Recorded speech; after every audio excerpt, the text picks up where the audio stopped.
तो दोस्तों, आज की कहानी है हमारी बोलने वाला बिल्ला। बहुत समय पहले एक मील मालिक अपने 3 बेटों के साथ रहता था। जब वह हो गया तो बीमार रहने लगा। एक दिन उसने अपने तीनों बेटों को बुलाकर कहा, बच्चों, तुम मुझे देख ही रहे हो, मैं अक्सर बीमार रहता हूँ और कमजोर भी हो गया हूँ। अब मुझे लगता है मैं नहीं बचूंगा, इसलिए मेरे पास जो भी है वो तुम तीनों में बांटना चाहता हूँ। मेरे पास तुम्हें देने के लिए सिर्फ 3 चीजें हैं। उसने सबसे बड़े बेटे को मील, दूसरे बेटे को गधा और सबसे छोटे बेटे को बिल्ला दिया। तीनों बेटों में बंटवारा करने के बाद मील मालिक चल बसा। मील मालिक के दोनों बड़े बेटे तो अपने अपने हिस्से आए सामान से खुश थे, लेकिन छोटा बेटा खुश नहीं था। वह खुद से बोला, मेरे दोनों भाई तो गधे और मील से अपना जीवन चला लेंगे, लेकिन मैं इस बिल्ले का क्या करूँगा? यह तो मेरे किसी काम का ही नहीं है। यदि मैं इसे बेचूंगा भी तो मुझे 2-4 रुपए ही मिलेंगे। मेरे दोनों भाई बड़े किस्मत वाले हैं, मेरी ही किस्मत फूटी थी। बिल्ली ने उसकी बात सुन ली। वह बोला, मालिक, आप निराश ना हो, बस आप मेरे लिए एक जोड़ी बूट, एक कोट, एक हैट व शिकार करने वाला थैला ले आइए। फिर देखिए मैं कैसे आपको धनी बनाता हूँ। मील मालिक का बेटा आश्चर्यपूर्वक बिल्ली को देखता रह गया। उसे अपनी आंखों और कानों पर विश्वास ही नहीं हो रहा था कि कोई बिल्ला बोल भी सकता है। वह बोला, ठीक है, मैं तुम्हारी बातों पर विश्वास कर लेता हूँ। फिर उसने बिल्ले को दुकान से जूते, कपड़े और हैट दिलवाया। बिल्ले ने कोट, बूट और हैट पहने तो उसका कायाकल्प हो गया। मील मालिक के बेटे ने उससे पूछा, भला तुम्हारे इन कपड़ों का मेरे अमीर बनने से क्या रिश्ता है?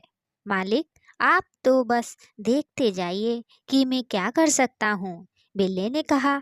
लेकिन मालिक, अपना काम शुरू करने से पहले मुझे शिकार पकड़ने के लिए एक बोरे की जरूरत पड़ेगी। बोरा तुम्हें मील में मिल जाएगा, तुम वहां से एक बोरा उठा लाओ। बिल्ला तुरंत मील में गया और एक बोरा उठा लाया। बोरे के साथ ही उसने कुछ अनाज भी उठा लिया। बोरा लेकर वह सीधे जंगल गया। उसने एक पेड़ के नीचे बोरे का मुंह खोलकर उसे बिछा दिया और बोरे के मुंह पर अनाज के दाने बिखेर दिए और खुद झाड़ियों के पीछे जाकर छिप गया। थोड़ी ही देर में वहां 3 तीतर आए। जब उन्होंने अनाज के दाने देखे तो वह उन्हें खाने के लिए बोरे की ओर बढ़े। जब तीतर दाने खाने में व्यस्त हो गए, तब बिल्ला झाड़ियों से निकलकर वहां आया और उसने तीतरों को मार डाला। फिर उसने उन्हें बोरे में बंद किया और बोरा कंधे पर उठाकर चल पड़ा। वह बोरा लेकर सीधे राजा के महल गया। उसने पहरेदारों से कहा, मैं राजा से मिलना चाहता हूँ, मैं उनके लिए स्वादिष्ट भोजन लेकर आया हूँ। पहरेदारों ने बिल्ली को अंदर जाने दिया। बिल्ली ने राजा के समक्ष पहुंचकर अपना हैट उतारकर सिर झुकाकर उनका अभिवादन करते हुए कहा, महाराज, मेरे मालिक कारवां के बख्शिश ने आपके भोजन के लिए तीतर भेजे हैं, उनकी यह भेंट स्वीकार करें। हालांकि राजा ने कारवां के बख्शिश का नाम पहली बार सुना था, लेकिन उसने इस बारे में बिना कोई सवाल जवाब किए बिल्ली से कहा, अपने मालिक को मेरी तरफ से धन्यवाद कहना और तुम मेरे खजाने से जितना धन अपने बोरे में भरकर ले जाना चाहते हो ले जाओ। बिल्ली ने स्वर्ण मुद्राओं से अपना थैला भरा और उसे लेकर अपने मालिक के पास लौट आया। उसने बोरे का सारा धन मील मालिक के बेटे के सामने उड़ेल दिया। इतना सारा धन देखकर युवक को अपनी आंखों पर विश्वास ही नहीं हुआ। वह हैरानी से बोला, मेरे प्यारे बिल्ले, मुझे तो विश्वास ही नहीं हो रहा कि इतना सारा धन हमारा है। मैं तुम्हारी जितनी तारीफ करूं उतनी कम है। मालिक, यह तो बस शुरुआत है, आगे आगे देखिए होता है क्या। अगले दिन बिल्ली ने ठीक पहले दिन की तरह ही 3 खरगोश पकड़े और उन्हें राजा की सेवा में दे आया और बदले में धन ले आया। इसी प्रकार बिल्ला कुछ दिनों तक राजा की सेवा में शिकार प्रस्तुत करता रहा और बदले में धन व प्रशंसा बटोरता रहा। बिल्ली के इस अद्भुत काम से उसका मालिक बहुत खुश था। एक दिन बिल्ली ने सुना कि राजा अपनी पुत्री के साथ नगर भ्रमण पर निकलने वाले हैं। बस फिर क्या था, उसने तुरंत एक योजना बना डाली। वह दौड़ता हुआ अपने मालिक के पास पहुंचा और बोला, मालिक, आज दोपहर को आप नदी पर स्नान करने जाएंगे और मैं आपके कपड़े घनी झाड़ियों में छुपा दूंगा, जिससे वे किसी को भी नजर ना आएंगे। और हाँ, मेरा इशारा मिलते ही आप नदी में हाथ पैर मारने के साथ ही बचाओ बचाओ चिल्लाने लगना। तुम क्या बोल रहे हो? मुझे कुछ समझ नहीं आ रहा। मील मालिक के बेटे ने हैरानी से कहा, आप वैसा कीजिए जैसा मैं कह रहा हूँ, बाकी सब मुझ पर छोड़ दीजिए।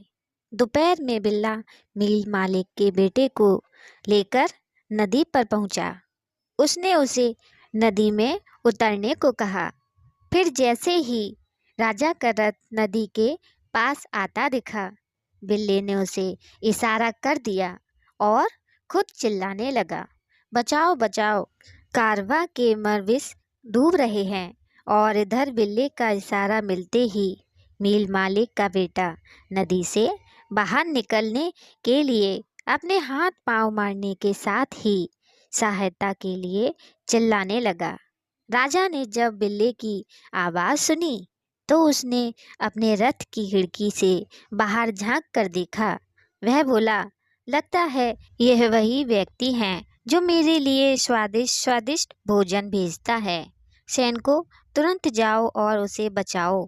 सैनिकों ने मील मालिक के बेटे को तुरंत नदी से बाहर निकाला। वह ठंड से कांप रहा था। फिर बिल्ला राजा के रथ के पास गया और राजा का अभिवादन करने के बाद बोला, महाराज, मेरे मालिक की तो किस्मत ही खराब है। वे जब यहाँ से गुजर रहे थे तभी कुछ लुटेरे आए और उन्होंने हमारा सब कुछ लूट लिया, रथ, पैसे, यहाँ तक कि मेरे मालिक के वस्त्र भूषण भी। लूटने के बाद उन्होंने मालिक को नदी में फेंक दिया। यदि आज आप समय पर ना आते तो पता नहीं क्या हो जाता। यह सुनकर राजा ने अपने सैनिकों को तुरंत राजमहल भेजकर मील मालिक के बेटे के लिए कपड़े मंगवाए। सैनिक महल जाकर कपड़े ले आए। मील मालिक के बेटे ने जब वे राजसी कपड़े पहने तो वह उनमें बहुत ही सुंदर और आकर्षक लग रहा था, एकदम राजकुमार की तरह। फिर राजा ने कहा, आइए कारवां के मरविस, हम आपको छोड़ देते हैं। धन्यवाद महाराज, कहकर मील मालिक का बेटा राजा के रथ में बैठ गया। जब राजकुमारी ने उसे देखा तो वह उससे प्रेम करने लगी। मील मालिक का बेटा भी राजकुमारी की सुंदरता पर मोहित हो गया। अब राजा का रथ आगे बढ़ चला। बिल्ला रथ में बैठने के बजाय रथ के आगे आगे भागने लगा।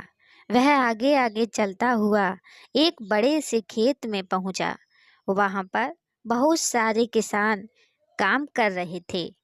वह किसानों के पास गया और बोला, तुम सब मेरी बात ध्यान से सुनो। अभी थोड़ी देर में राजा का रथ यहाँ से होकर गुजरेगा।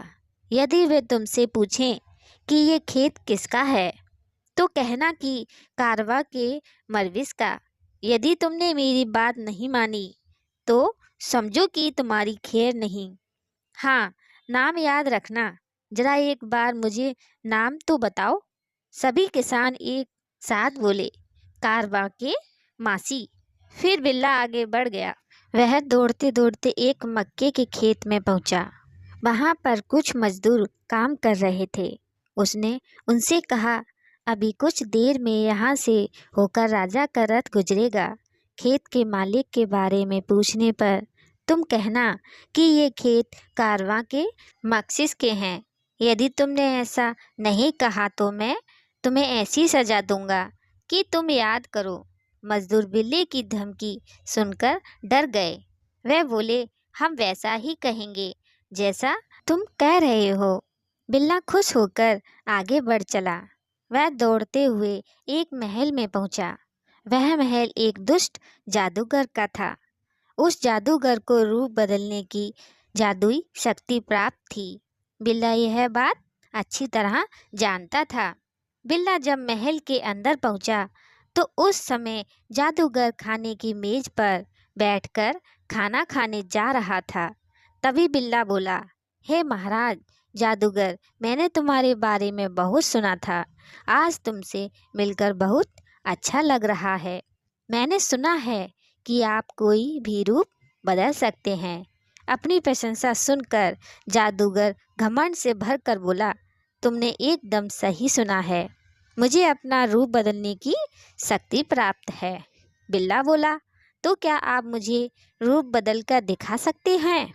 हाँ हाँ, क्यों नहीं। जादूगर खाने की मेज से उठते ही बोला, तो आप हाथी बनकर दिखाइए। बिल्ले ने फरमाइश की। जादूगर तुरंत हाथी बन गया। फिर बिल्ले ने उसे भालू, शेर आदि बनने को कहा। अपनी तरकीब कामयाब होते देख बिल्ला बोला, अब आप चूहा बनकर दिखाइए। मुझे तो विश्वास नहीं होता कि आप इतना छोटा रूप भी बना सकते हैं। अरे कैसे नहीं बन सकता। यह कहकर जादूगर चूहे में बदल गया। बिल्ला यही तो चाहता था। उसने तुरंत झपटकर चूहे को अपने पंजों में दबा लिया और उसे निगल गया। फिर वह महल के बाहर जाकर खड़ा हो गया। उधर जब रास्ते से गुजरते हुए राजा ने किसानों और मजदूरों से खेतों के मालिक के बारे में पूछा तो उन्होंने कहा, हमारे मालिक कारवां के मरविस हैं। ये खेत उन्हीं के हैं। राजा बहुत प्रभावित हुआ। अंत उसका रथ महल के बाहर पहुंचा। बिल्ले ने राजा का स्वागत करते हुए कहा, महाराज कारवां के मरविस के महल में आपका स्वागत है।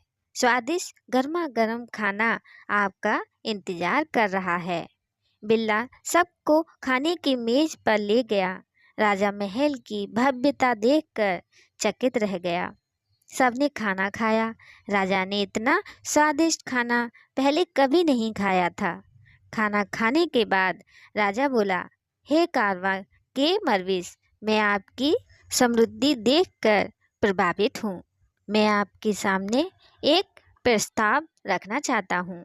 आप उसे स्वीकार कर लें। महाराज, आप कैसी बातें कर रहे हैं? आप तो बस आज्ञा दीजिए। मिल मालिक के बेटे ने कहा, मेरी इच्छा है कि आप राजकुमारी से विवाह कर लें।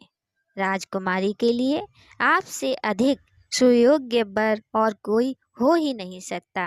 राजा ने कहा। मिल मालिक के बेटे ने अपनी सहमति जता दी। दोनों का विवाह खूब धूमधाम से संपन्न हुआ। मिल मालिक का बेटा अब राजमहल में ही रहने लगा। बिल्ला भी राजमहल में आ गया और बड़ी शान से रहने लगा। राजा की मृत्यु के बाद मिल मालिक का बेटा ही उसका उत्तराधिकारी बना। उसने बिल्ले को अपने दरबार में एक महत्वपूर्ण स्थान दिया। उसने उसे अपना प्रधानमंत्री नियुक्त किया। इस प्रकार एक बिल्ले ने एक मामूली मिल मालिक के बेटे का भाग्य बदल दिया।